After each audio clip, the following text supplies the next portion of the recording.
that is the lesson of what and that he used Christianity to really to bring all these different people together. He didn't differentiate between them.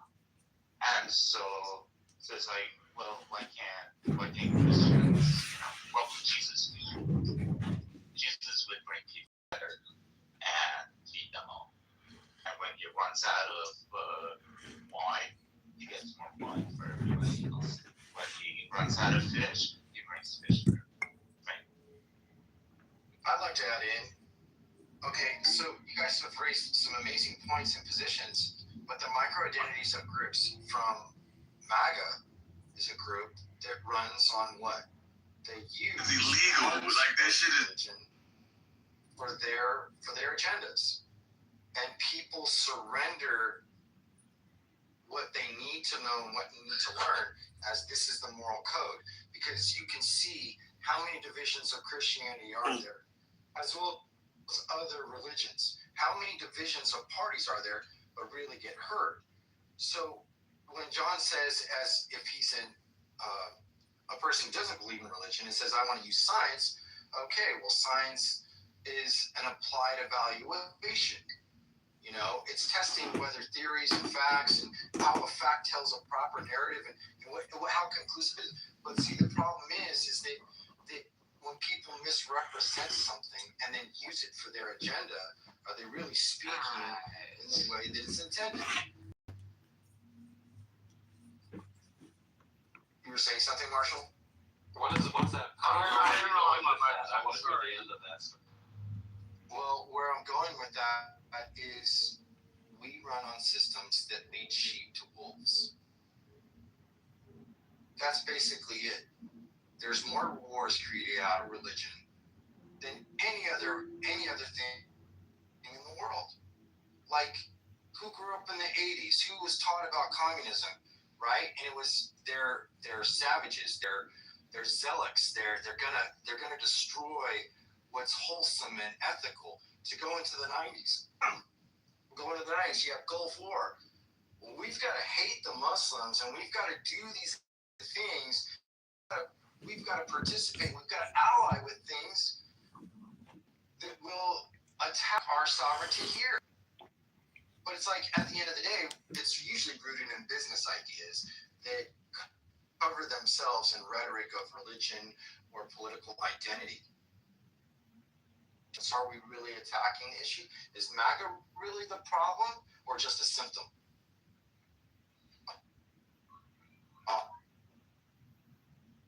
I mean, that's what I was saying earlier, right? Like, maximize profit is the problem, right? Religion is used to galvanize people that feel more than think. But the problem is maximize profit. Well, I want to be careful because I don't think religion is the only group that does that. As I think, am I the only black person on this stage? Science. One person who happens to have melatonin density. Advance extremely damaging philosophies about different groups throughout history. I think I want to be careful not to limit this and simplify it down to religion being the source of this, as much as greed, as much as any force that can unify or can be wielded into a cudgel has the capacity to harm. And as a society, we have the responsibility to each other to limit that as much as possible. And I think what we're seeing in our present age is there are no limits, right? Like there are absolutely no limits to the greed and the extraction that we are willing to allow to happen. And so whether it's religion, whether it's been science, whether it's been business, whether it's been technology is its own kind of idol that has been raised up, that has the capacity to create harm, because you're just supposed to say AI is amazing. You're not supposed to question it, right? You're not supposed to challenge it. You're just supposed to swallow it whole. We have this notion of sheep and wolves is the problem. And these tools, they vary across industries and sectors and all kinds. But the central problem, I think, is unfettered, unlimited greed.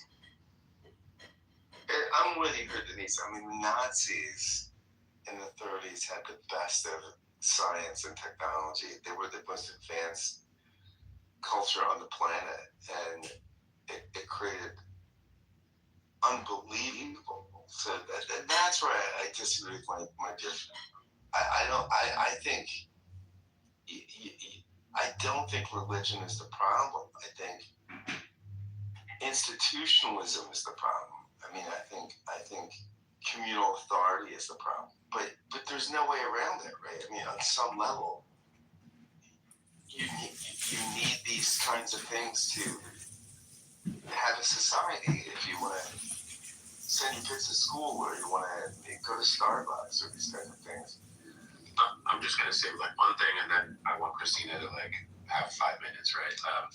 You're right that science was used by the Nazis as part of their propaganda, part of their machine. That's how we get eugenics, right? Eugenics, I think, was an American idea that for Germany. Yeah, and so, but the innovation of the Nazis was that they used both. They used both eugenics and science, and they used religion, Catholicism in particular. So I mean, Denise is right that these tools can be used as weapons, and often are, depending on what the situation is. Currently, science is used as a weapon in terms of technology, right? The AI system that targeted the girls' school in Iran was that. But then a lot of people in the military are being told that they're fighting a holy war. So again, it's the use of both with people whose only purpose is maximizing profit. I want to flatten this for a second so that we can unfold it, unfurl it, and part of that is like Allah belanı versin size. Allah belanı versin. Çocukların yetiştirsin. Ana olsun, baban kamat olsun. Teröristlere esirsin. That's why I used to be escorted. I think you wanted to be So back to what I was attempting to say is I think like power, in order to have power, any flavor of it, you have to break the continuum of existence on the planet. You got to break it into categories and immediately like create scarcity, right? Who has power and who doesn't? That immediately creates a hierarchy. And as you've got hierarchy, then you can start to control, exploit, extract from it. And then you can create systems that perpetuate this, whether they are formal, like government, education, etc., or whether they're cultural and narrative of who belongs in which boxes, or whether they are even through the powers of science and determining that we must categorize them according to species, phylum, family, genus. I don't know what I'm talking about, but this kind of thing. And when we start to categorize and write things in this way, we forget about the relationships between things. Because it's easier to control and to value what is important and what is important, whose voice, what animal, what plant is valid, which one is invalid, except that there is no CEO of the jungle, there is no CEO of the planet. It is this interwoven, multi-layered, multi-dimensional, feedback-looping, living organism made up of many internal organisms and systems within systems within systems, and so on. I'm getting feedback somewhere. And so this when power, in order to facilitate what it does, it tells us that humans are only this way. We must have hierarchy. It tells us that humans must exist in this particular way to have civilization. But if that's true, then like it sucked the life out of how the fractal existence of the planet, right? Systems within systems, our bodies between one another, within the ecosystem of the desert, the mountains, whatever, and then the ecosystem of the planet. That is fractal scaling that does not require a linear hierarchy in order to scale, in order to exist. It doesn't have to have someone at the top operating it, but that's what power tells us. This is default human, us versus them, right? This is MAGA. This is this political group. It's this person to blame. When like if you break it all fractally down, an element of like we've internalized the beliefs that power has told us to believe, and we perpetuate them, and then that's the lens we see everything through. When we are it's self and peer perpetuating of the power stories that continue to hold it in place, right? When it's really fragile, because you cannot come co-opt the planet. You cannot co-opt the natural ecosystems because they're resilient and adaptive because of their fractal existence. But you can do it with power. Can I say something? Sure. Yeah, go ahead, Shai. Thank you. I think that on the topic of religions, religions come from a lot of things in religion are very civilizational, right? We're talking about these things that what we call religions today, but in many ways they were societal. Like the Jews had the religion of the Jewish tribe, the Zoroastrians were like that was the religion of the Persians, right, of the community. So they carry with them like what we call ancient wisdom, proverbs, things like this to run the society.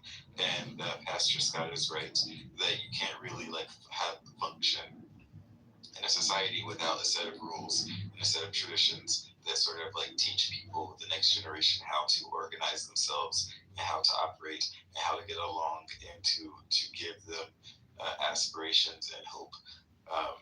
I know that today people have always done it, but warred between tribes, but I think it's part of the human nature to create a collection of people, to create tribal systems where you can trust people, other people, and that is the way in which people have historically done it. Today we have in modern society, nation states, we have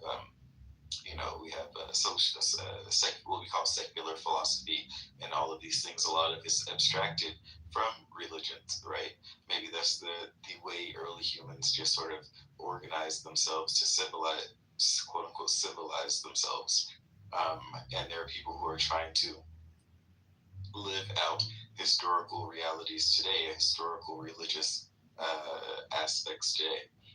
As far as hierarchies go, I think that even in institutions or countries like the Soviet Union, where they try to destroy religion, also in China, modern day China, where they limit religion significantly, they still have hierarchical systems. A lot of it is based on intelligence, who can take these particular tests, who the government deems as worthy of certain things.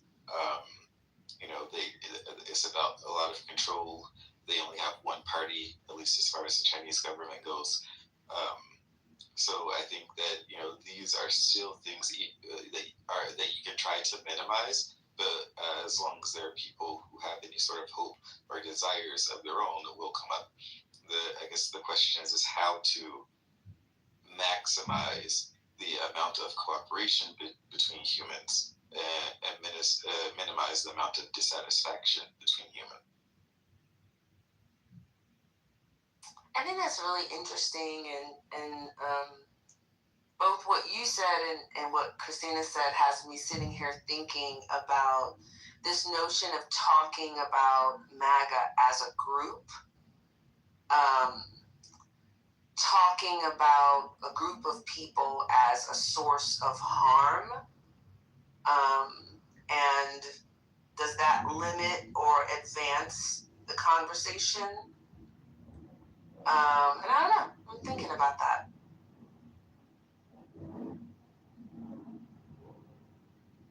Can you say that again? I think there's this desire. I'm personally torn. On one hand, there's like, listen, you need to not be afraid to name an agent of harm, right? And if you see there is this group of people that is creating this kind of reality, navigating this space in this way that has this outcome, then it is entirely appropriate to address them in that way. And then also the other side of, by putting people in a bucket, by labeling them, Are we advancing the problem? Are we codifying or solidifying the problem and making it worse? I don't know. I'm sitting here really, really kind of thinking about that. We have no problem saying the KKK is the KKK and it creates harm. At the time, the KKK had a contemporary experience with people, and they weren't. Somebody would have said at that time, "Well, you should have lumped them all in the same bucket." That's what they would have said at the time, because the harm was justified by quite a few people. So, is there value in naming, or are we harming the conversation by or demonizing? Well, there's an inherent danger with labeling, because I know in the UK that we have a Muslim problem. Well, what actually does that mean? I mean, not all Muslims are bad people, but it becomes lazy, and it becomes an issue about a group of people that are all being labelled together. I mean, I get accused of being a liberal. Well, are all liberals bad? I might just have a different political opinion. So I think it's inherently dangerous labeling. I need to know them by their fruits. Know them by their fruits. Their actions tell you who they are.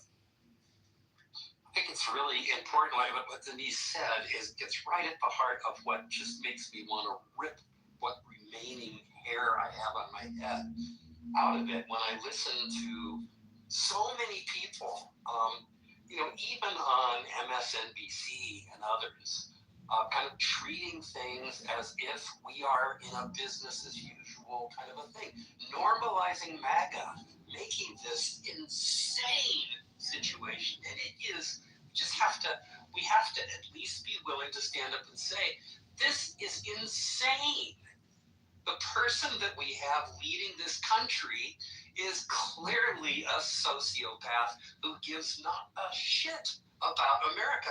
Nobody with a functioning neuron in their brain can fail to see that. And yet 30%, 40% of Americans fail to see that. Somebody needs to stand up and say, somebody in a position of power, the news media, whatever, needs to stand up and say, this is fucking insane. You don't just stand around saying, oh, well, the next midterm will take care of it. Don't you see what the fuck is happening? Did anybody read the news this week? Just, even in here, I hear people saying the Democrats are going to win the election. Of course they'll win the election. That isn't the question. The question is, will they take power? And of course they won't. Come on, wake the fuck up. But the Democrats have won special elections. I'm not disagreeing with you. I think fundamentally, we're on the precipice. But I do think the crazy thing is there are reasonable. I mean, people vote for Trump for reasons, right? And I think some of it's identitarianism, some of it's, he's put together a coalition. Some of it's taxes, some of it's energy interests, some of it's. So I don't think. I think it's a messier story than you're narrating, and I don't know, and I don't know what the options. Is the evolution, John? Are you saying like we should violently revolt, like January 6th? So I do think that this will come to bloodshed. I really, really do think that you will see. I have been on this message now for a year and a half, if not more.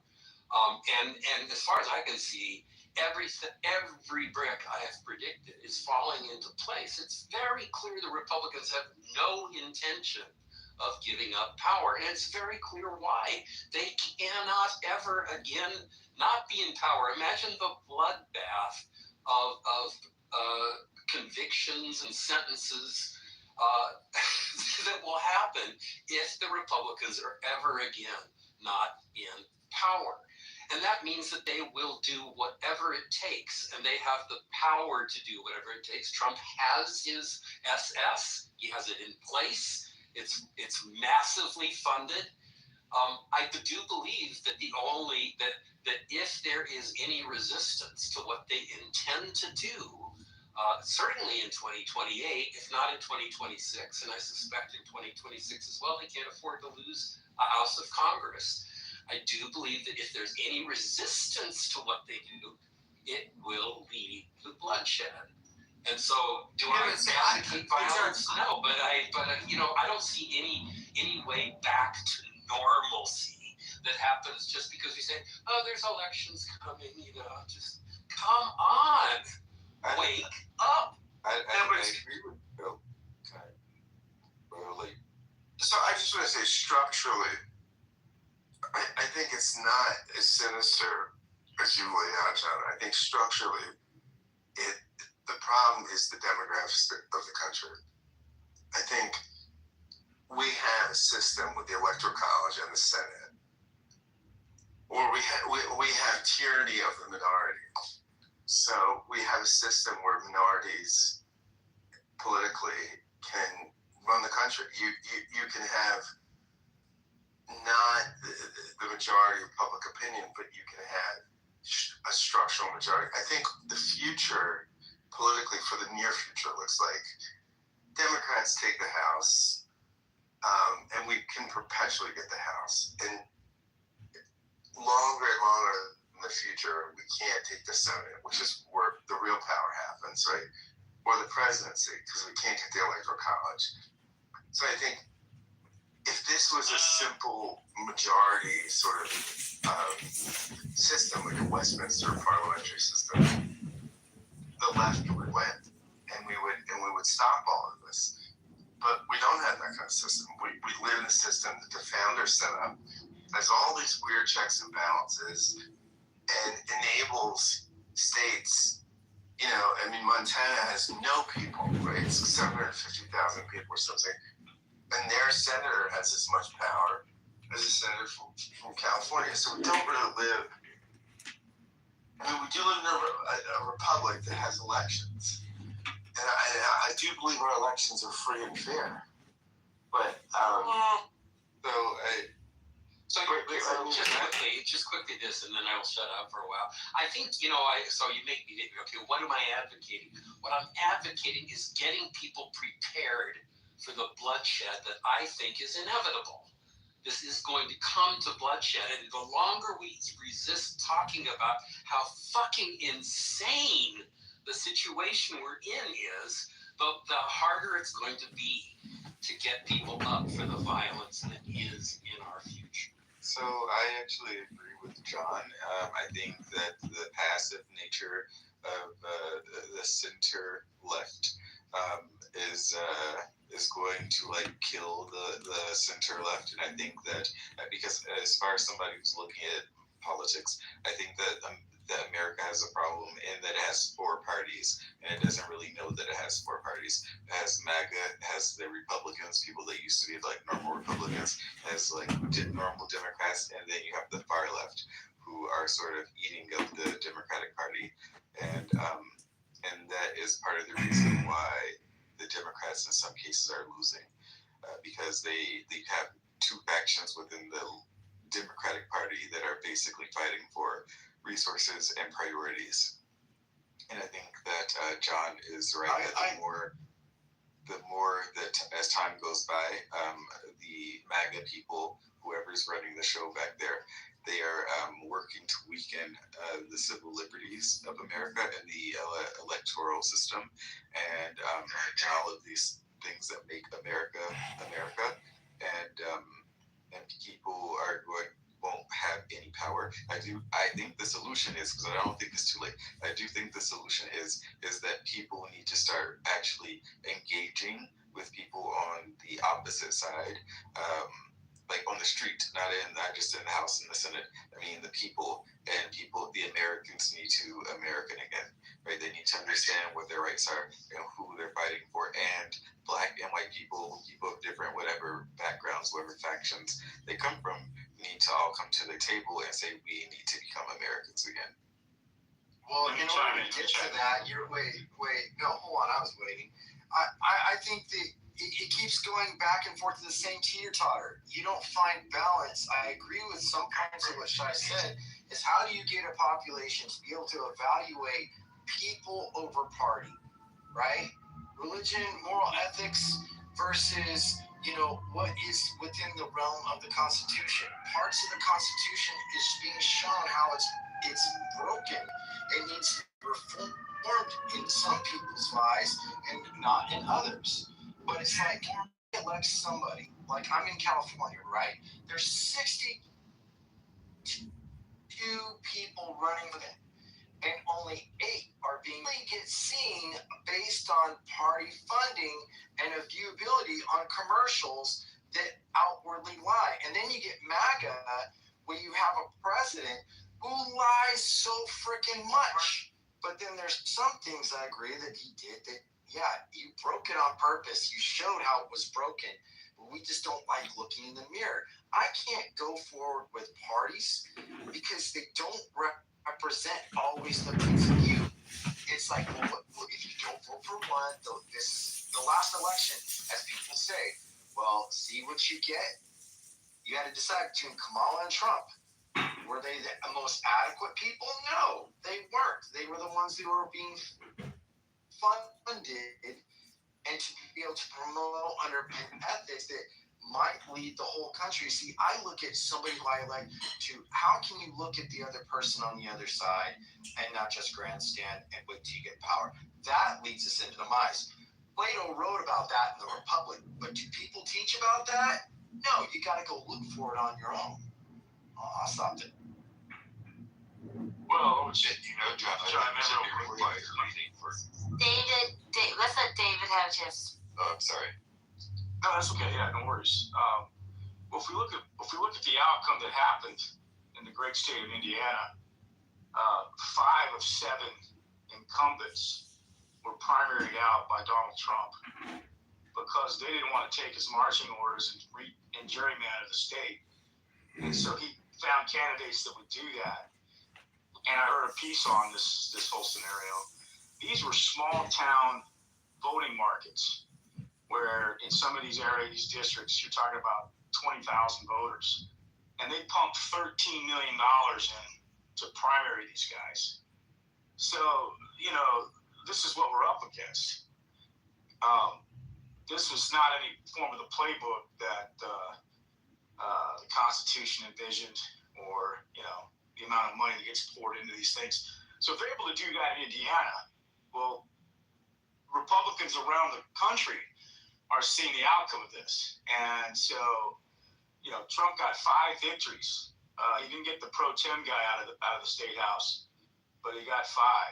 And so, and $13 million, and bought him a lot of power there. So that's what's happening in this country with Trump at the helm. And, we saw what he did with Texas, and that's a big state, right? My state had to respond in kind. And, it's a train wreck. We're headed toward a political Your system. state did not have to respond in kind. Just because my state alienated its Democratic voters doesn't mean your state needs to alienate its Republican voters. Well, at least they let them vote on it. The That's true. voted on it. Thank you. Texas, they just did it, and but this is the challenge, right? Like, it's so asymmetric. We grade Democrats on a curve. We grade Republicans on a curve. I mean, it's like you're just supposed to stand and take a beating when the other side is cheating. And only one side seems to be perpetually evaluated on their behavior and their course of action. And that makes me insane. It's like, listen, you have to have a consistent value set that everybody is graded on, right? Swalwell got, they identified that he was being sexually inappropriate. He was gone in hours. Al Franken. Right? Like, Al Franken. That's what I'm saying. Like, you have to have. You can't have one side that has to operate under the rules. You know, one of the personally the most poignant memory I have of the election was when Donald Trump said that the immigrants that were in Ohio were eating the cats and dogs. And I don't think I'll ever forget that, because it was like, here is this blatant lie that led to so much harm. They had to close schools. They had to, like, literally, HBCUs got death threats and had, like, it was crazy, the consequence of that lie. And there was absolutely no penalty. There was nothing that ever happened. These are the people that are in charge of us. And if there's no requirement, if we're not going to hold people accountable when they do even like this, the most basic creation of clear harm, then how can you expect anybody to trust you? And how do we create future citizens that believe in the rule of law and that believe in character? I'm not saying that, you know, I'm looking for saints, but we cannot continue to elevate sinners and put the worst of us in charge and the worst of us on the covers of magazines. You know, we look at the names that we're seeing as the most influential, the Joe Rogans, the Andrew Tates, the Elon Musk. Like, we have a character problem here. Like, to literally, I heard somebody say the other day, well, even if Trump is a pedophile, it's not a big deal. My grandmother was married at 14. And I was like, what are we doing?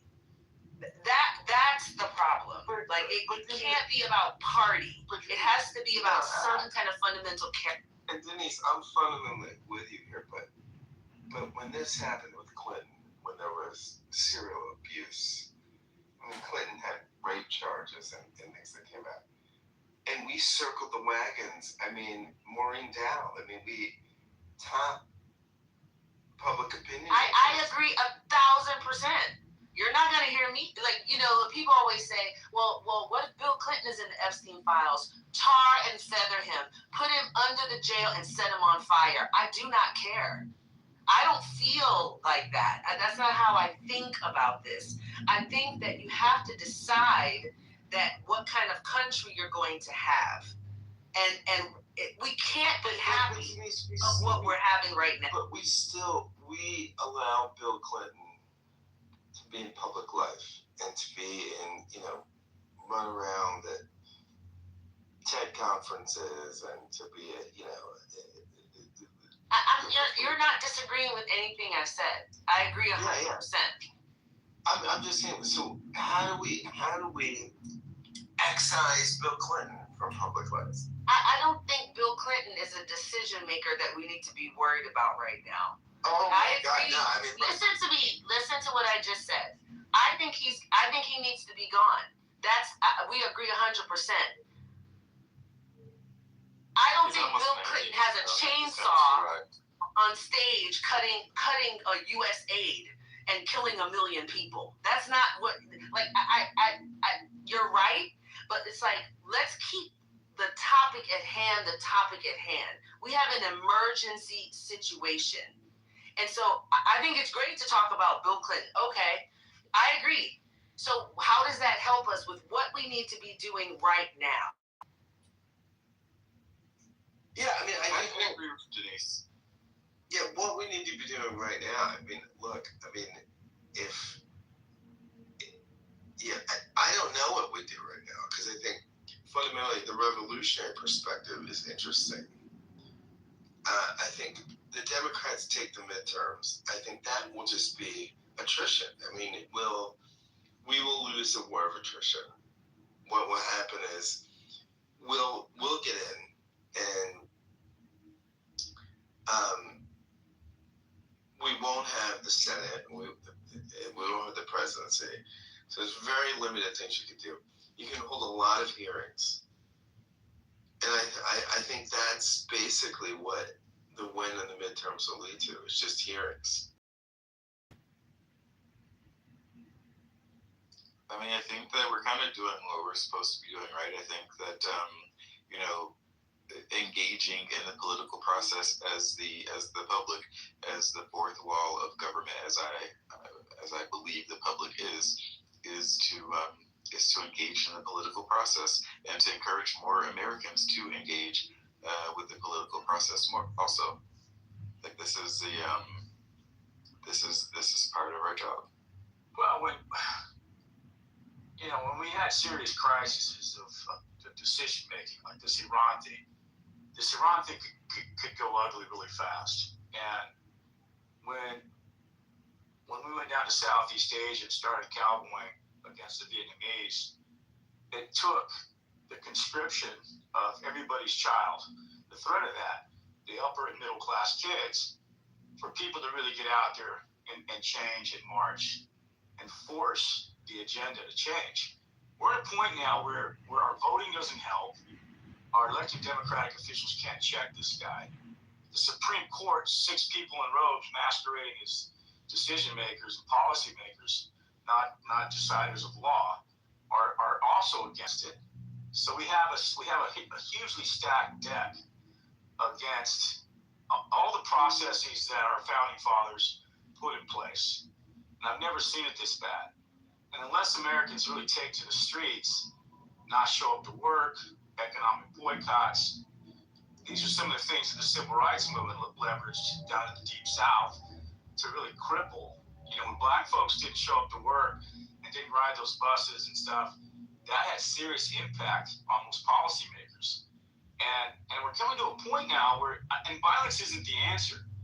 Violence is not the answer. Violence will only further destabilize, create reactionary, the full weight of the federal military power on our streets. We don't want that. It will not work. There's no civil war that's going to happen the way the North and the South was fought out.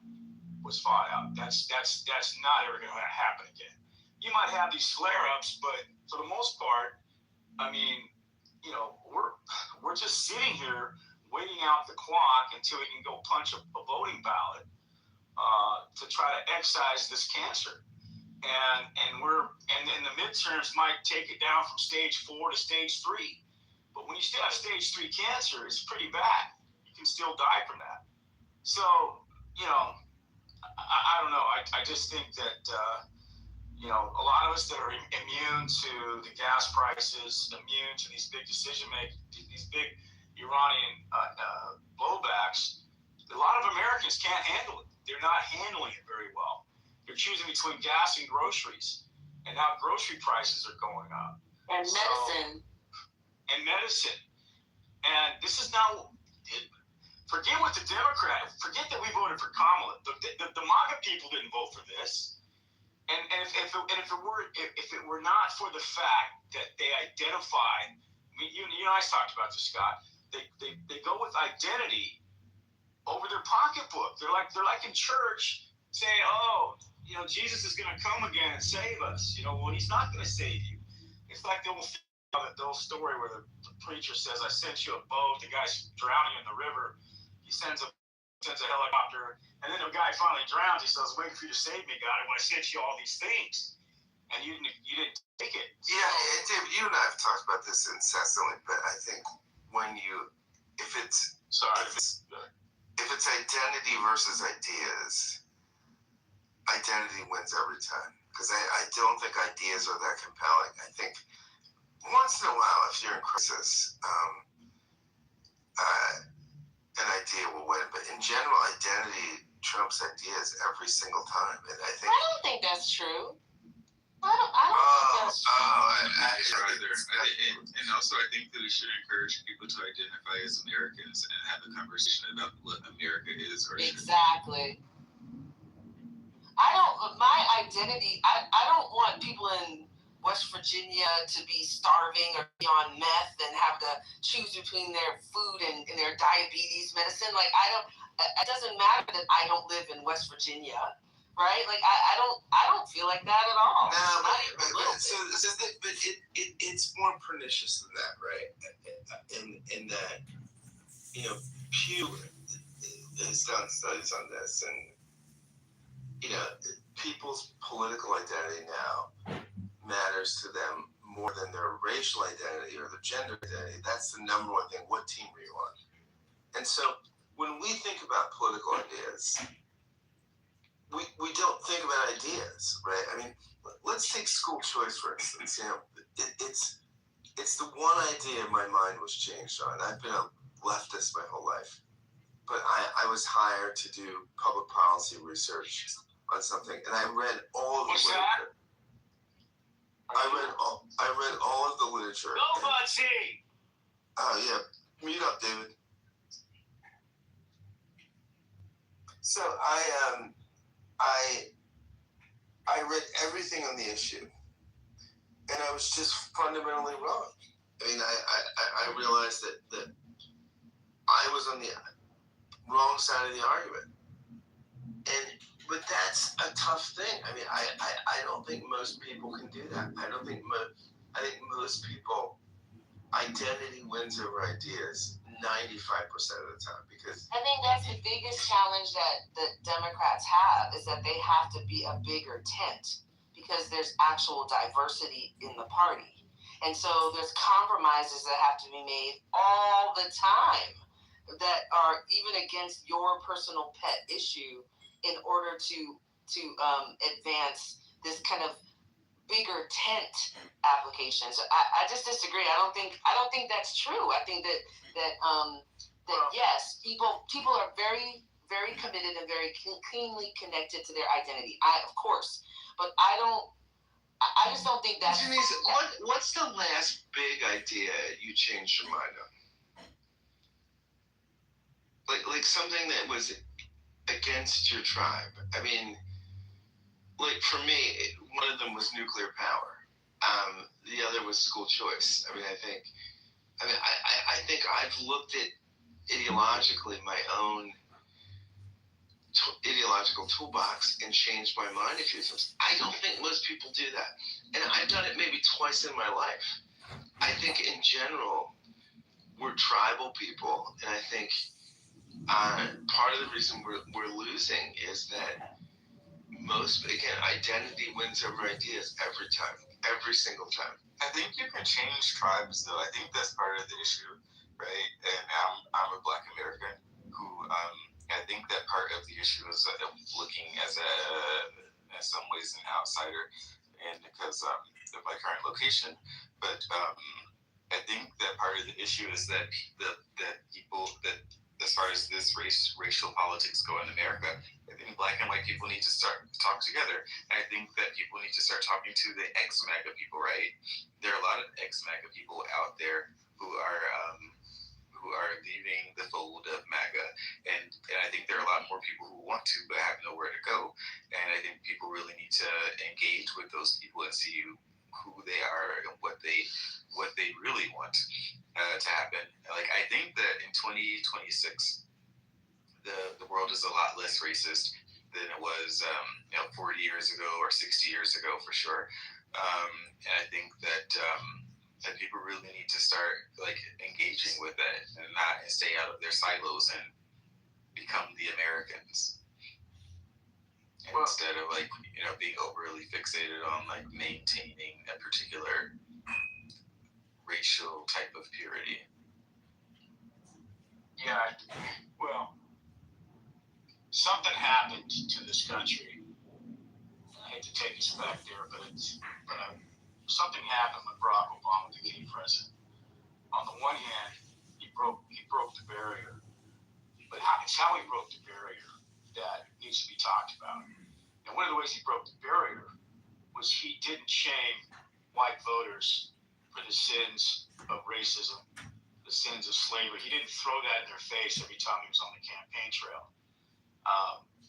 But once he got into office, once white folks saw, oh, we got a Black man in charge, then you saw the warts, you saw the history, you saw all the racism that these settlers, that these descendants of the settler class, the white settler class that came to this country, you saw that those memories, that hatred, that deep-seated disdain for black leadership at that level, and it came out in all sorts of ways.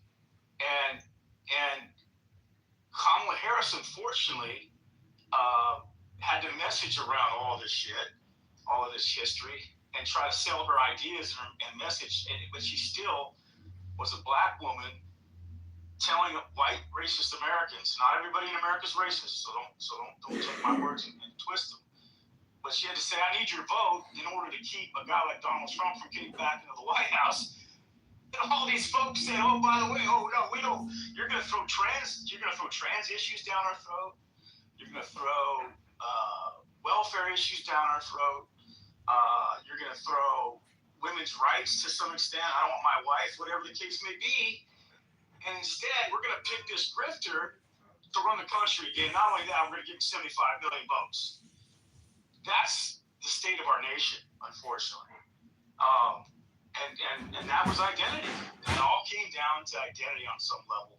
And let's say you take out a third and say maybe it was about taxes, maybe it was about the economy, and the rest was about, all these other issues. But they couldn't trust. They couldn't trust that Kamala Harris wasn't going to somehow use her power and ram these other issues down their throat, which is the talking points and the fear that the campaign sowed under Trump. See, but ultimately, that's not why she lost. She lost because she tied herself. She lost because she tied herself as a candidate of the status quo, where Trump, despite the fact that he lied about it, tied himself as a candidate in the future. When Barack Obama won over John McCain was the status quo. That's what he represented. Nobody wanted John McCain because it meant more Bush, right? And so the former president had this idea of being the hope and change candidate that would bring essentially a new prosperity for Americans, and that sold. Like, I think the racial issues definitely played into it, but not differing from Joe Biden really, I think, cost her. Now, at the same time, she was the vice president, so you don't stab your boss in the back. That's just kind of bad form. But I think her in a way that very few people talk about. I think it's funny. Mike Pence isn't even his VP because people at his behest threatened to kill him and hang him. Like the comparisons that we make between these tickets and these people are, I would John on this one. It feels insane. It feels absolutely insane to me. But Christina, you wanted to say something. Yeah, this idea that Barack broke something or that this is a recent thing, like this is the origin and the lifeblood of the nation is identity, right? The quote-unquote escape from religious persecution was because of wanting to express religion in a particular way that was harmful. And then you have a mixture of people who want to have that kind of religious perspective and people who want to do something different. But at the root of it, there's still these power dynamics of who is valid and invalid, whether that's religious oriented, whether that's skin color of the colonists over the people who were here before us, First Nations, or whether that's white people over black people, and this perception, this continual, right? Who's valid and invalid? There was overt shit, obviously, in the history, but then it was learned. Well, let's sanitize it a little bit. Let's clean it up a little bit. Well, now we're not racist anymore because we aren't doing X, Y, Z. Except racism is still at the base and the undercurrents of everything. And if we deny that that it's easy to say, oh well, Barack Obama broke something. Except that, like, no, he was another sanitizing of the actual lifeblood of the country without actually recognizing like what's happening. And then we want to say that like this is identity, when identity is a malleable thing, and when from like a systems perspective, all of us shape and move our identity through life from the things that we were either conditioned in as children or conditioned in through adulthood, and when the environment is one of power that shapes and conditions us to believe that these things are inevitable, that humans only organize in this way, that identity is at the root of it, then there is no room for anything else, because power is the proper way, right? Then this is an inevitability of this is only the way humans do things.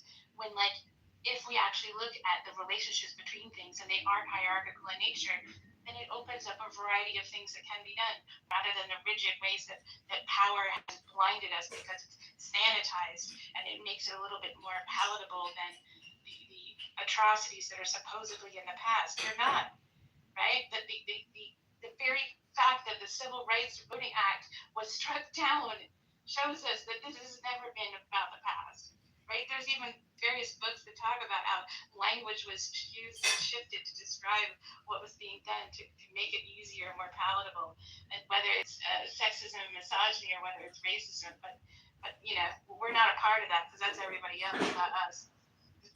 It's, Well, you can't flatten the system, right? You can't in order to do that, you have to actually destroy it and then start over. And I think that is problematic because it can cause a civil war, it can cause a lot of things. And quite honestly, as a person who is as a descendant of slavery in America, I don't think that we should forget about the history. But I think that eventually, as America moves on, then sometimes some of the things of the past we are going to have to let sort of go adrift, right? And I'm not saying, again, not to forget about the past, but not allow it to affect our emotions about the future of the country, which I do think a lot of people try to hold on to. And can I ask you a question about that before we move on? So, do you think the taking down of the Voting Rights Act, for example, or extreme gerrymandering to disenfranchise people, do you see that as the past being resolved, or do you see that as a current, present day harm? No, I see that particular thing as a current, present day harm, right? And I see the issue of slavery as the past. It could be the future, right? Anything could be the future. A lot of things can change, but we want to have positive change instead of negative change. I do think, as a Black American, I do think that more Black Americans really should get involved in law, in the legal field, and because gerrymandering is part of the political system, and that is a way to protect, defend against it, and be used in both ways, right? And it's not just a tool of the Republicans or any one particular party or race of people, but it can be modified and played with. People game the legal system all the time, but in order to do it, you have to be in the game. But anyway, what I was effectively saying was that we can't continue at the time that America had slavery, everywhere else in the world also has slavery. I'm not trying to diminish what happened in America. I'm trying to say that was an unfortunate norm or reality of the world. America, the Americans in the future of America needs to be American, which sounds like a non-statement, but that's. Yeah, well, we didn't transition well from a slave owning class owning economy in the South to letting Black slaves become free and just let them integrate in society. One of the big mistakes that the nation did was, obviously Lincoln was assassinated. He was probably the better of the two people to transition into Reconstruction than Johnson. Yeah, you should have kept Thaddeus Stevens as No, it wasn't Thaddeus. Well, they didn't want to give Thaddeus Stevens. They didn't want to support Thaddeus Stevens' ideas. They kept shooting him down. He was the one. He was one of the lone voices that was saying we got to make these reparations stick. But the Deep South was when they let the slaves go free. What I read was, and this has been argued, and I'm not saying they deserve compensation because they made untold wealth off of the backs of these slaves, these poor Africans they brought over. But it was the equivalent of $80,000 a slave, a healthy slave.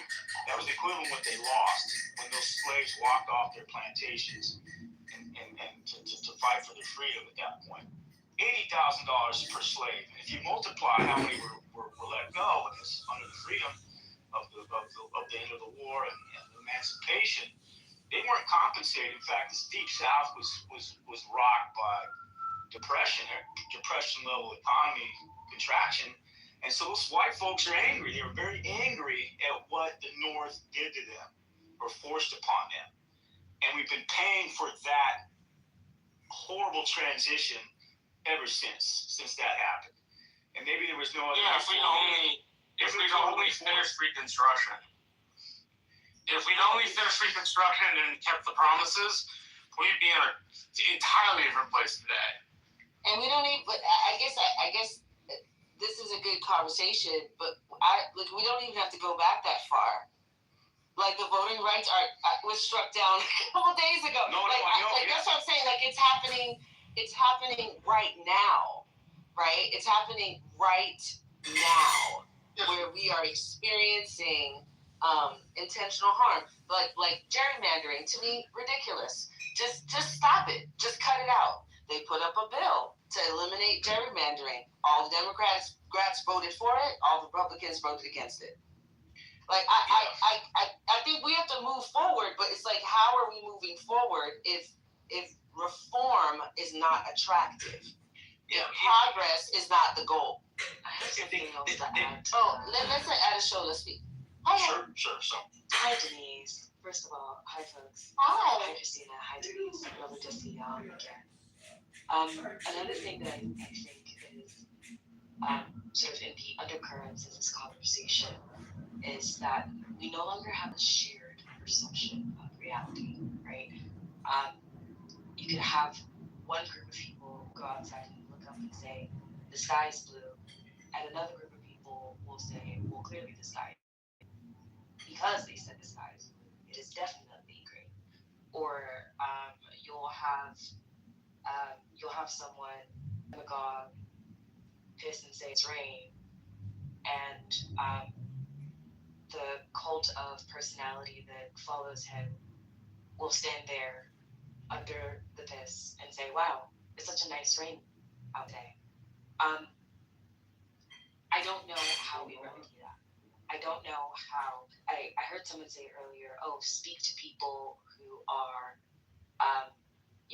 on the opposite of you. I'm probably by most metrics what one person called here far left. And even within sort of my group of politically active folks who are, organizing, getting out into our communities, having conversations with people, and to put my credentials out there. In 2012, I was one of the folks who was out there canvassing for Barack Obama, right? I've moved significantly to the left since then. But I say all of this to say it is difficult to have conversations with people who are on the opposite end of the spectrum because we no longer share reality.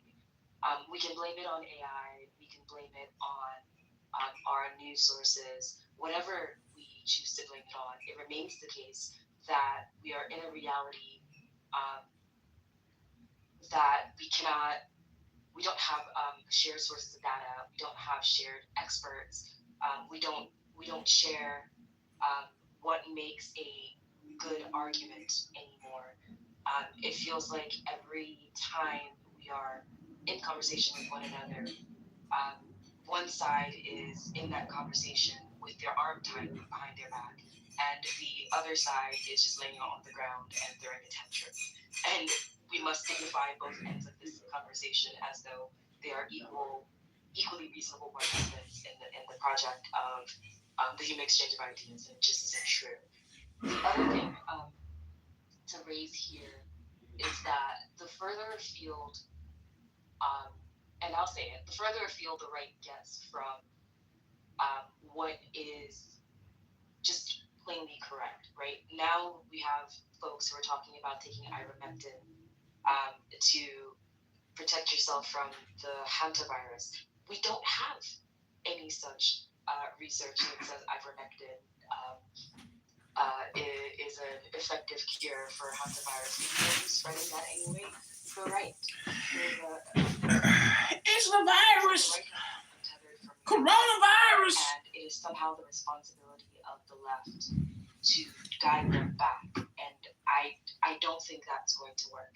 I think what needs to happen is that the nominal left, the Democrats, need to turn to the people who are to the left of them and see what they can do to get that voting bloc to work with, right? You're not going to get people who don't believe that vitamin K shots can prevent the death of babies. You're not going to get them to agree that we need to set some standards in line with the rest of what you call the Western world, where healthcare is concerned, where education is concerned, where immigration is concerned. There is basic common sense, and the right is far afield from that.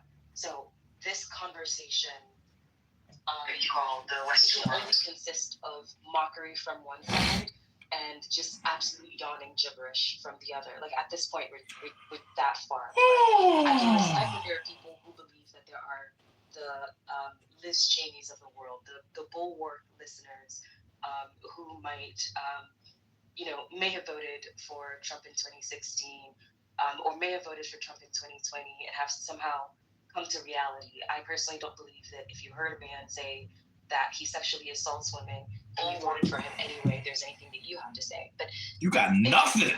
Those are all of you got no opinion, and you don't exist. Audience I am morally and ethically more superior to you. How dare you for even existing? I appreciate it. Give me something to chill on. The sheriff's patting thing is I can't believe we're talking about measles in 2026. I can't process it. And my daughter just got married, and she came in here a little while ago, and she had waited. She was waiting to do her honeymoon, and she's like, I don't think I'm going to be able to go anywhere. FIFA is coming to the United States this summer, and it will most assuredly be a super spreader event. And these are the people that are in charge. And I couldn't argue with her. I couldn't say, no, it'll be fine. It's going to be okay. Like, I just, to me, we have to have like some kind of independent fact pattern. And it's really hard to get to it. So, a lot of you know, like, this is kind of what I do for a living. And so I come on the internet and I talk a bunch of bullshit and I call it a living. Ways, like I'm invited in, and that's a very important factor. But it's debunking. It's pulling research. It's wait a minute, he didn't say that. Yes, he did. And pulling it up. It's so much, like, that's the most exhausting part of this work. And I don't know how we do that at scale. And it's very... It's called AI. Apparently you ain't never heard of it. Denise, there's people in this country that can filter out the noise and do a deep dive into the agendas and understand. There are different levels of education, political exposure. There's a lot of us in here that understand the history of this country in a way that others have lived it personally and felt it and understand it from that perspective. But we have a whole lot of Americans that are just not armed for the gunfight. They're just not intellectually armed for this kind of gunfight. And they get very offended. I want to acknowledge that is a very offensive thing to say. Yeah. Absolutely. And without without naming folks, I mean, I've sat down with MAGA guys and I've humored them, and I've here in Los Angeles, here in bars, I've run into a couple of guys that were when I tease out their actual political positions. I'm able to understand. He's teasing guys at the bar over their political positions. Take down Donald Trump right in front of you, but I just want to understand their mindset and where that mindset comes from, and how they support that mindset. And it's interesting. It's interesting that it's like DNA. It's like you know. And I mean, I say one wrong word, and our conversation's over. And I'm not able to reach that guy. Stop teasing me. And I've done that on several occasions. And, You're just teasing me. I've been around all types of cultures in my upbringing. I grew up in the San Joaquin Valley. White Okies from the Deep South, from Texas, Arkansas, came over, integrated with the Mexicanos in the fields and worked in the pores. And so I've been around all the racist mentalities, you know. Not just racist, but the cultural, what's the word I'm trying to use? The identities that pockmark, the word wetback. I grew up around that word. Right? Wetback. Never use it, but I grew up around it. My last name is of Spanish origin. So, he's a conquistador. Around these settings, you're not able to have a conversation. Like Bill Clinton, you know, say what you want about that guy. Harvard or Yale educated, Oxford, Arkansas boy. He understood culture still. He understood the American landscape. That he was able Let's to be speak careful. He's a creep. Well, he was a creep. No, I'm not saying, but he was a creep. I'm not saying he wasn't. But he could speak to everybody in a way. He could go on Arsenio Hall and play the saxophone, you know, and speak to black community with that. Not necessarily he was impressing or what are the words? I can't remember the word. But anyway, my point is that we don't have candidates like that anymore. We have a candidate like Donald Trump, and that's the, what do you call it? That's the new standard by which Republican candidates have to measure up to. Other displays. And I don't know how we take that down. I don't. What is fucking other display? With the Project 2025, with the forces that are way behind him. I mean, seriously, Denise, unfortunately, there's power structures in this country that are absolutely terrified of seeing a multiracial country ran and governed and wielded in a way that represents what this nation looks like. And they're absolutely terrified of handing over the reins in a way that from our military. We saw what XF did to the established, seasoned military officers that came from different cultural perspectives and backgrounds that rose through the ranks. He took them right out, took them completely off the board. And that's emblematic, in my opinion, of everything else that they're trying to do or going after. And I have to tell you, that's the hard part of reconciliation. You know, that's the number one complaint. You know, I kind of go around preaching like we have to find a way back together, and the biggest resistance I get is, you want me to get back together with the people that stood by and watched all of that. They watched 3-star generals that were women and that were black get stopped, denied their promotions while Pete Hegseth is put in charge. J.D. Vance as the ultimate DEI placement at Yale because he was a veteran, now gets to decry the very thing that got him his education. Like people don't want to be in community with people that are like this. And I don't know what to say when I'm just being really transparent. Like, that's a very hard thing to minimize. I have no desire there's been real harm. The number varies. What's the number? Black women last year lost their jobs. Depending on how you think about it, if you include whose businesses went under because of Trump's policies, 800,000 black women. targeted specifically because we're the most fastest growing and most educated. We tend to pursue higher education more than any group in the United States of America. So it's hard for me to tell people that were wiped out by policies that were created specifically to attack them, and say, the people that co-signed that and stood by and let that happen, you should go over there and be friends with them. It's a hard sell. I also And I just wait. Hold on. Excuse me. Hold on 1 second. Devin just said, I don't sound very educated. Devin, do you want to come up on stage? I don't see your hand raised. Hello? Okay. All right, go ahead. What do you think of this photo? I just I don't know, who is it? wanted to say, I don't think that That's you? that I think Trump, like he Yeah, and I think MAGA both people, they use information to scare people, right?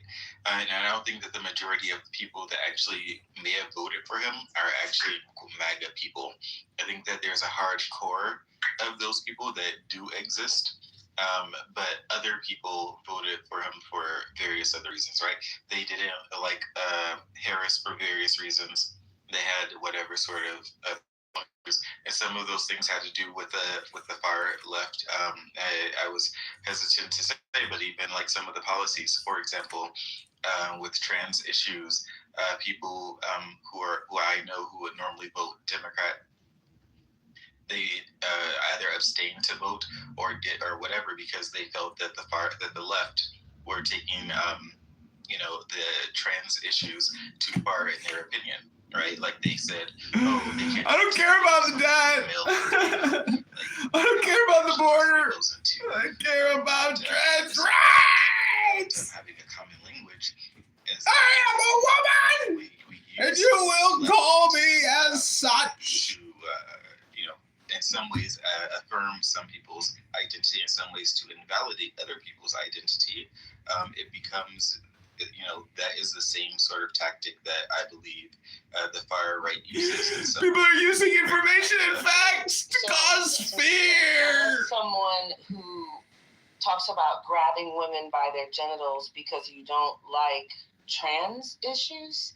I'm with all due respect, I don't know where you live. I live in Texas. And Marshall, I don't know. You tell me what you think. Marshall also lives in Texas. And there's this thing we say all the time. Well, most people didn't they had other reasons. And I actually live and interact with these people all the time. These people? And you mean your neighbors? Just firsthand knowledge. There aren't that many reasons. This was a conscious decision. And these are not children. These are adults. No, the top two decisions. It was conscious? And it's adults? Oh my God, I thought it was unconscious children. The economy was mostly number one, followed by immigration. But there were a staunch set of people who I talked to that had immigration over the economy. And so you're right, there aren't very many reasons. It's like immigration, economy, and maybe one or two other things, and that's about it. My top two were those, though. I knocked on about 6,000 doors, talking about 2,000 people myself. Can I ask you a quick question? Oh, go right ahead. I'm sorry. No, you're new to stage. Oh, my quick question was for Shay. Even about the transphobic push that the right was making. Do you believe in evolution? That's the start of my question. Do you believe in evolution as a actual thing? Who's your question for? Oh, yes, for you. Do you believe in evolution? Yeah, I believe in kind of being like what I'm not sure exactly what that has to do with me. It's because when you stated about the trans situation and people making that more of their call to not vote for Harris or the left, I look at that as like the evolution of racism, the evolution of hating a group of people you know nothing about, hating a group of people that a bunch of cross-dressers you want to be inferior over. You want them to be under you. It feels kind of like they weaponized it in a way to force those people that believe that gays, LGBTQIA, are terrible people because not they're having. Are they the deplorable people? They're getting more things. Are they part of the deplorables? We look past the fact that the right weaponized that. I don't know whose mic is on, Devin. I think we look past that point way more often than we should. That the right has learned how to weaponize the way into winning. It was gays. It was black people. It was Somalians now. It was Hispanics or immigrants or people coming from south of the border for refuge. And until this country decides that they're not doing as bad as they're being told, same goes for what Marshall stated with the economy. The economy wasn't doing that bad coming out of COVID. But if people look past COVID and say, well, I'm not doing this, we were getting checks and now we're not getting checks and now I have to go back to work, then we'll continue to find somebody to blame for the situations we're in. I'm not saying that as Mind you, it's 12:41 p.m. CST on Thursday, I think. Somehow, the right has found a way to weaponize every single thing. Yep. And a lot of Americans who don't get more informed with these type of situations fall victim to saying, yeah, they're right. It is the gays. It is the Somalians. It is the Haitians eating the dogs and the cats. It is the immigrants taking our jobs, even though nobody wants to go work in those fields or get on top of these roofs. Like they pushed all the immigrants out, and we still haven't had this mass job creation. And that's kind of what they preached to the people during the election. So, I mean, I'll leave it there, but it was like I'm watching the evolution of racism in different manners, in different ways.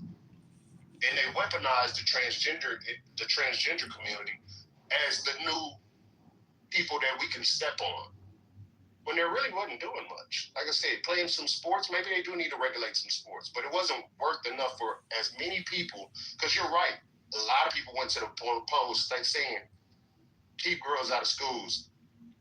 Tim Walz is letting boys go in girl bathrooms. Those were a real speaking point for the right.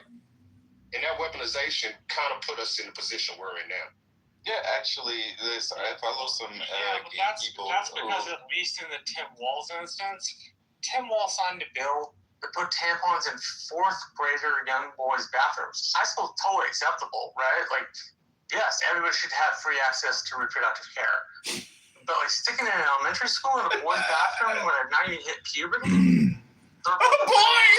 Can't menstruate, Marshall! That's crazy. If we let them have power, they may do other crazy stuff. I'm not saying it's right, because I don't think it is, but I think that's at least the political play that is made. Yeah, that's what I was saying. Chris, so, I just wanted to reply to Chris real quick. Address me. That's but also, I just wanted. Been trying to get in. Go ahead, Shai. Wait, go ahead. Let him respond. It's very quick. I just wanted to say that the people that I follow a lot of people on Instagram or whatever, and yes, a lot of the people that I saw who are LGBT, right? I mean, or LGB, I guess, they were people who were influencers or whatever who voted for Trump because they said that not just trans people, but like making them call someone a particular sex and that they felt was not true. Like that was the deal breaker for them. And these are gay people who felt a particular way. And yes, it was weaponized. And you know, they have all of our data, right? They buy our data. They know who people are. They can tell what people are interested in, what they will vote for. It's easy to break someone's vote now. And if I look, a lot of people are playing the same or similar game, right? So they use our phones and they know what we think. Okay, real quick, I want to. Wait, Chris, let's let Adeshola get back in. I'm sorry. I was going to say, I just wanted to debunk the Tim Walz thing. On August 16, 2024, CNN did a fact check, and they actually stated that Tim Walz did not sign a bill to put tampons in boys' bathrooms. Oh, I read an article on it. No. I'm sorry. No, that's okay. I got it. Okay. I don't want to talk about 0.001% of the population. Adeshola, you wanted to say? Yeah. So I think a couple of things have been said, and I'm trying to organize my thoughts while I speak, so forgive me in advance.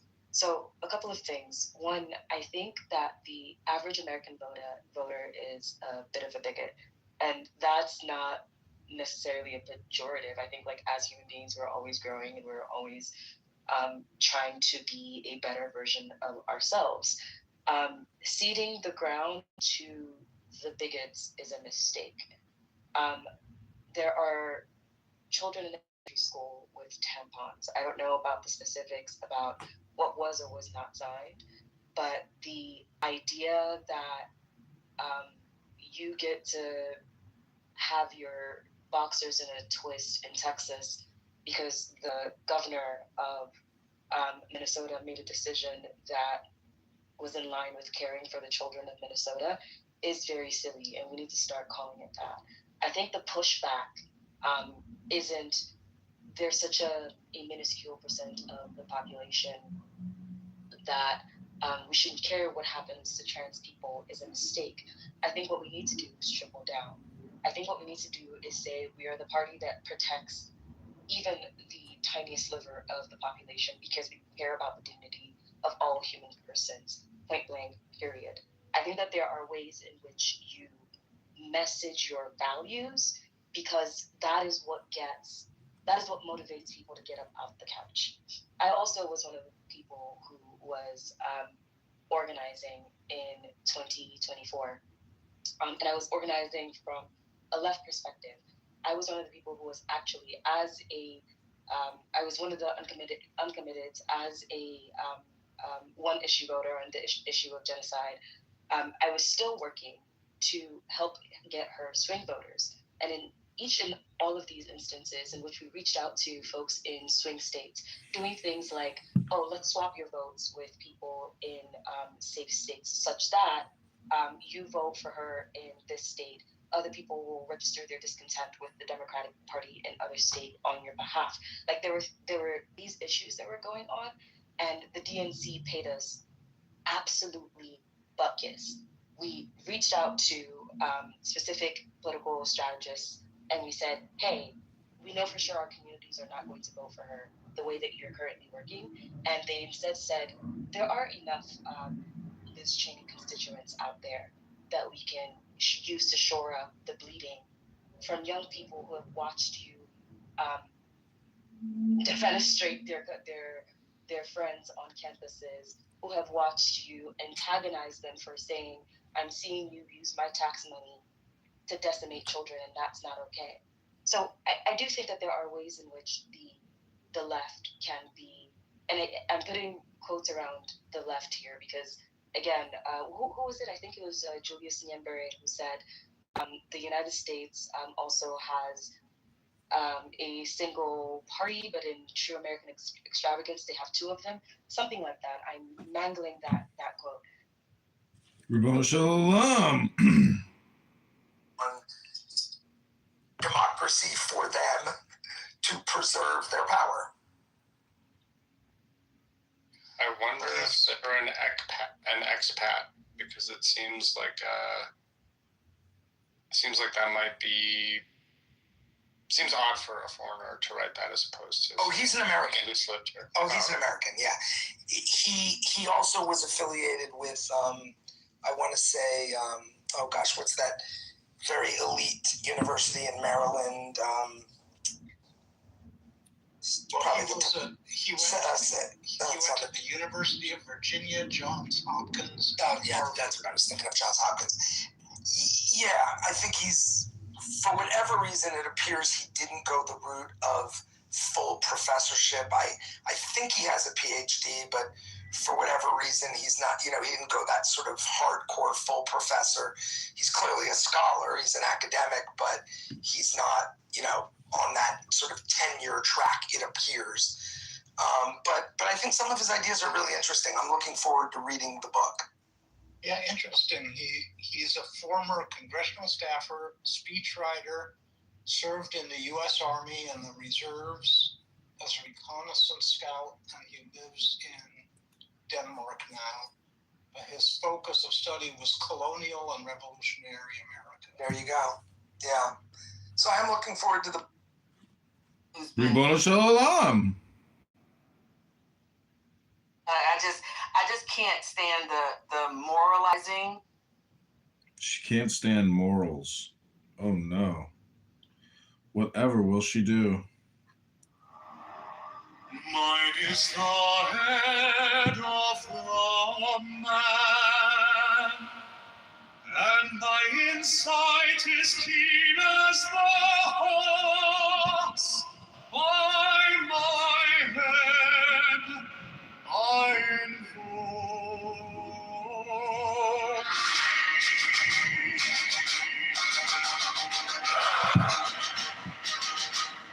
I am the only begotten child of my father and mother. My father is dead. My mother bore me with labor and pain and fear. By my body I invoke thee. About me shine the diamonds of radiant white and pure. By their brightness I invoke thee. Mine is the red triangle reverse, the sign given of none save it be of thee, O Lord. By the Lamb and I invoke thee. Mine is the garment of light, sewn with gold, the flashing light I wear. By my robe I invoke thee. Mine is the sign of the prophets and time. By the sign I invoke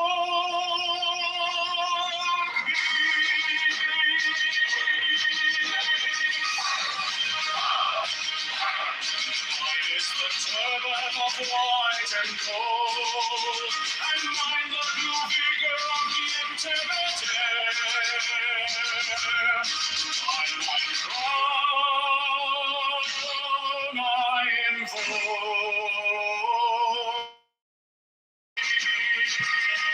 My fingers travel on the beats of gold, so run I to thee in thy power of glory. By my fingers I invoke thee. I bear the wand of double power and the voice of the Master.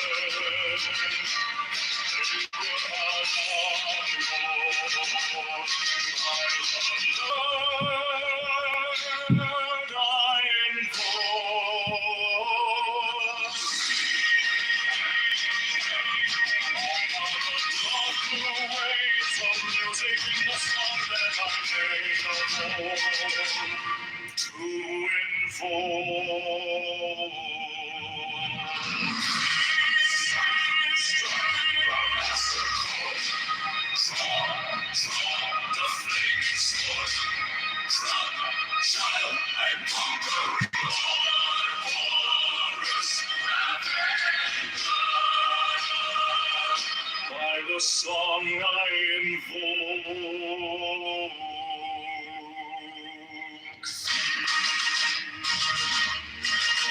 My hand is my sword of revenge.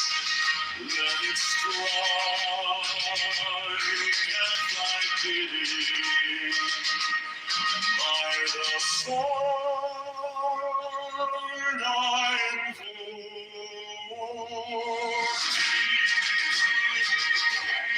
voice of the fight, voice of the saints, Lord of voices, Abraham.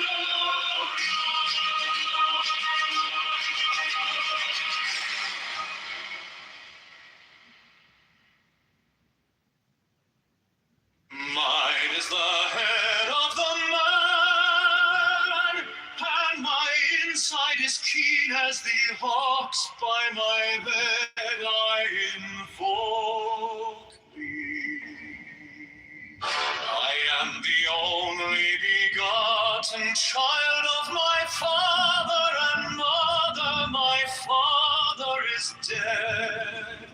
My mother bore me with labor and pain and fear. By my body I invoke thee.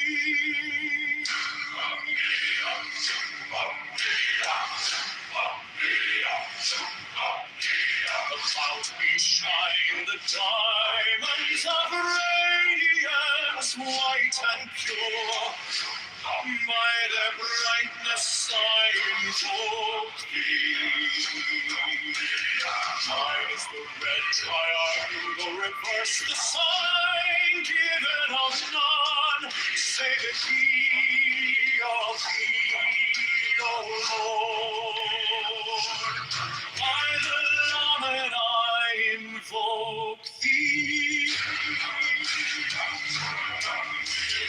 Mine is the garment of white, sewn with gold, the flashing of day that I wear. By my robe I invoke thee. Mine is the sign of a promise and Typhoon. By the sign I invoke thee. Mine is the turban of white and gold, and mine the blue figure of the intermediate. By my crown I invoke thee. With like 2,000 years, you would think everything Jews in Europe, so it's mostly Europe and the West. Judea? Have you ever heard of Jews? They're from Judea. It's all your That's how they got their name. From Judea. No, that's a myth. It didn't exist. It's a myth. Right. They got called Jews had no connection. Hello, moderators. I would like to discuss achieving unity through spiritual awakening. I have read the Bhagavad Gita and the Vedas and also the Upanishads, and I have read the Tanya by the Alter Rebbe, and I want to say that achieving unity through spiritual awakening is definitely something fun to do. If you open a book on a Friday night and you take a glass of red wine and you drink the wine and read the book and then you masturbate and go to sleep, you will achieve this great spiritual unity and awakening that your body is looking for and that your mind can experience. My fingers travel on the beat of will, so run I after thee in thy car of glory. By my fingers I invoke thee. Under the wand of double power in the voice of the Master.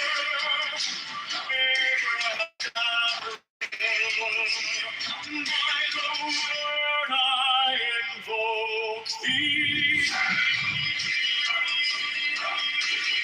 I know the dark blue waves of music in the song that I made all fall to invoke thee. Strike the master chord, draw the flaming sword, silent conquering Lord, Horus Avenger.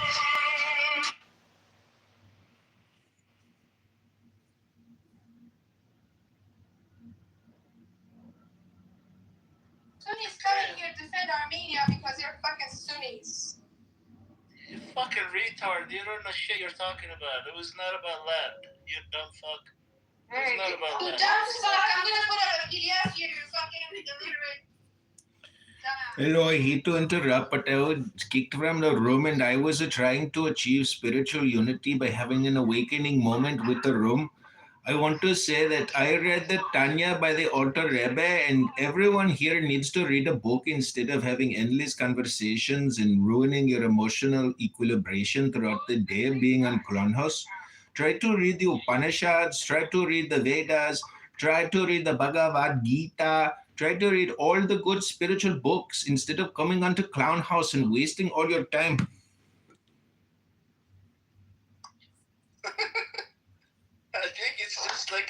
radio. Is it real? Is it a real person? It's a person. That's just what he sounds like. That's how he talks.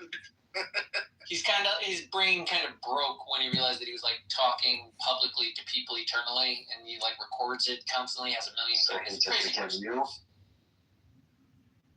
Nice guy, but also insane. It's crazy how illiterate these people are. I'm not even joking. Like half century. Kashmir. The guy doesn't even know where Kashmir is. Krishna!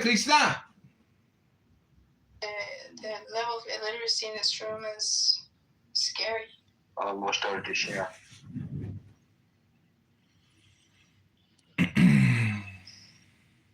So let's get back to the topic a little bit. What ways do you think we can make the world better? How can we unify and get across our Hold evil accountable. That's where it starts. First of all, we need to pay for childcare and abolish the prisons. No. First of all, we need to take this idea out that we have to make world a better place. Most of the operation has been based on these types of ideologies. When we invent a good, then for that good, we have to do a lot of evil to achieve that good. We should just take it out. Then what do we do about evil? Nothing, man. It doesn't really, it's not sustainable on its own in nature. Yes, it's very sustainable on its own. It's very sustainable. Right? No, compared to the like amount we do it based on the ideas of good, it's way less. It exists way less. No, I think that's not in evidence. That's not in evidence. You're not even looking at it statistically in a realistic way. You're taking measurements that are to support your fact, and they're not just being anarchist, yeah. Yeah. Look at human history. I think you're a very intelligent person. I think you have a lot of good things to say, but in this particular instance, like you can't look at everything evil and say, "Oh, it was all when religion was invented." It doesn't support that. The facts don't support that. Like religion was invented. When humanity has a tendency to try to exploit other people because they're it's just self-interest. Yes. That's the big problem that you have to fight. And I think that a lot of the religious traditions were structures that were created to try to fight that inclination. Exactly. When we invent an ideology that goes in pursuit of goodness, that's when we divide the world into good and bad. That's when we start to eliminate the bad. But duality that's where the fight starts. Duality a lot of fights in the world is just but it becomes a strong and really big duality which keeps on going afterwards. A lot of things are just conflict of interest. It's not just all of That's people true. have different interests, and then they just fight, and then you do evil because they have different interests. So the real motivation is not ideology most of the time. It's just a conflict of interest. You have a different interest in mine, and different groups have different interests, and then they compete over limited resources and limited space.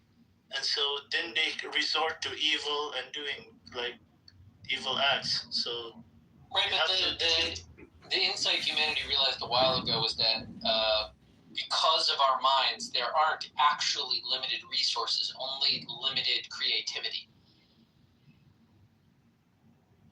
Well, that's creativity is a resource. So by default, it's just another limited resource. That resource is able to be reliably invested in by producing more children and feeding them, clothing them, and nurturing them through life.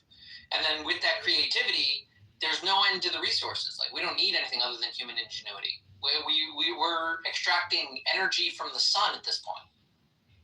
Well, I don't know, man. We're still living on one planet. It's totally limited, man. If you deny the limitations of the planet, lunch or dinner, or if you were in laws or someone that you were dating, and people would literally judge you, yes, on how you conducted yourself while you were eating. So, I mean, how much resources they consume? They're coming from Earth. They're literally being sustained from Earth. They're not really living in like planet cells, bro. Well, but that's what they're going to try. That's what they're going to. Hello, moderators. I was kicked 2 times from this room for trying to achieve unity through spiritual awakening. And Mick Z is just an atheist, and he is telling you, like a robot, to go to work and raise your children and to make them productive. But that is because Mick Z for 4 years read a book. And I am only suggesting. Thank you. I have multiple accounts apparently. He even has a YouTube channel. He has, oh my god. Phones. Don't you guys know John Kitover by now? He has 50 phones. No. He streams every room almost that he finds interesting. I don't know. He has YouTube channels on which he streams. Why the heck? He has like 50, 100 fucking accounts. But why the heck? Because I'm telling you, he's very performative. He's like obsessed with the fact that he's performing people. So he like can't talk normally. It's like uncomfortable for him. Oh my god. It sounds so jobless. Everything is so, you know. Come on, bro. What's up, This dude? space. Hey. When you're talking about space, bro, when they even talk about space, you know, when people living sustainably out in space by themselves. But they're trying to It's not about create that though. space. Wait, I love the idea of living in space. There's a lot of When that happens, you can bring it up in an argument. You're misunderstanding. It's not about whether or not humans can live in space. It's more the fact that humanity, when it studies and when it understands the world, it unlocks abilities that we used to think was impossible, like making it to the moon or feeding the amount of people that we currently do, which historically we were not able to.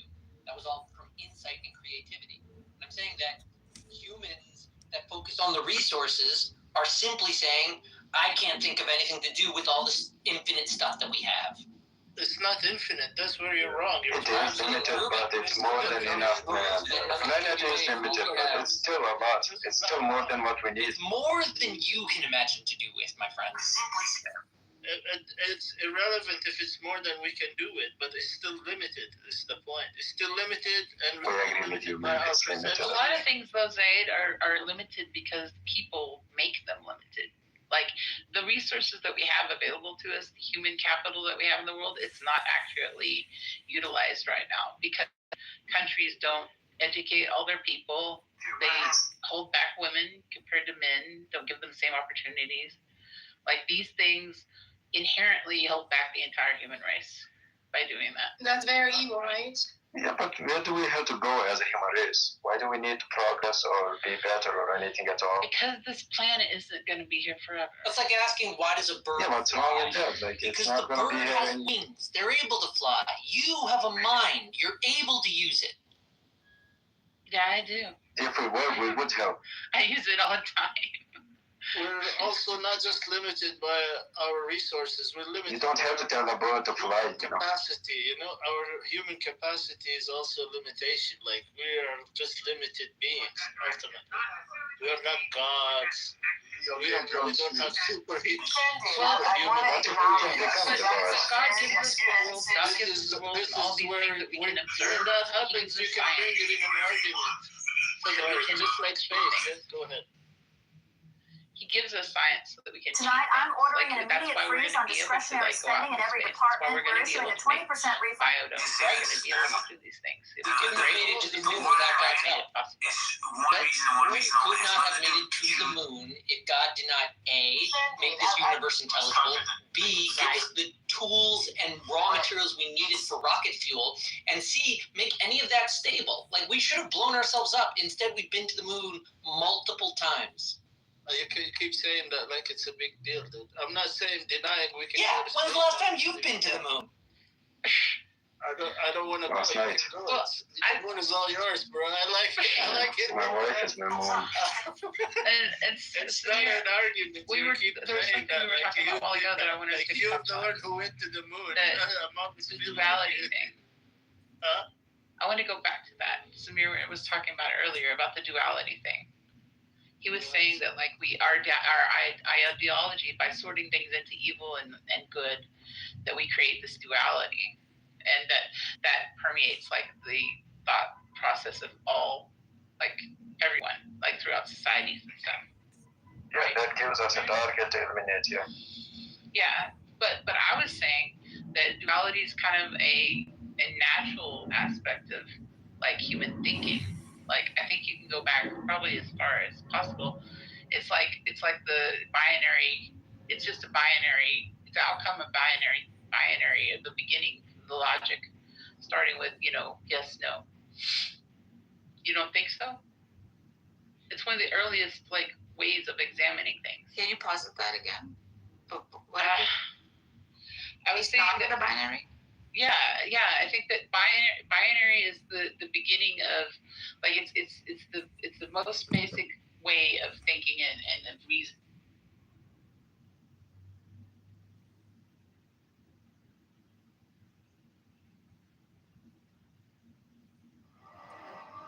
Mine is the head of the man, and my insight is keen as the hawk's. By my head I invoke